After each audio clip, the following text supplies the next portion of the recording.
म एउटा सानो रिकल सुरु गर्न चाहन्छु। यो रिकल चाहिँ एउटा जापानकै कुराको छ। 1995 मा ग्रेट हानसिङ अवाजी अर्थक्वेक भन्ने चाहिँ यो ह्योगो प्रिफेक्चरमा विशेष गरी कोबेमा यो अर्थक्वेक आएको थियो र त्यसमा 5000 भन्दा बढी मान्छेको मृत्यु भयो भन्ने छ र कोबे सहरमा मात्रै 4600 मान्छेको मृत्यु भयो भन्ने थियो।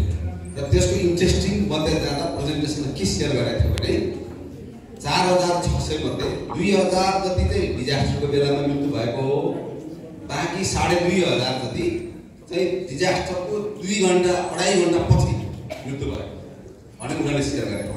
र किन मृत्यु भयो 2.5 घण्टा पछि भन्दा त्यो बेलामा त्यो प्रिफेक्चरमा मेयर साहबको त्यो डिजास्टर रिस्पोन्सको त्यो आदेश चल्दो रहेछ र उहाँले ल अब रिस्पोन्स ठिकै छ, यति भयो, हामी सुरु गर्नुपर्छ, ल अब लाइन अन गरिदिनु।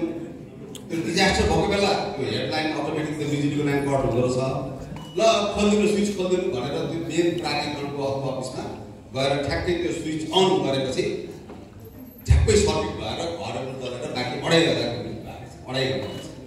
त्यस कारणले भनेको डिजास्टरको बेलामा अथोरिटीको एउटा आदेश, एउटा निर्णयले कैयौँ मान्छेको ज्यान जान सक्छ, कैयौँ मान्छेको ज्यान बच्न सक्छ।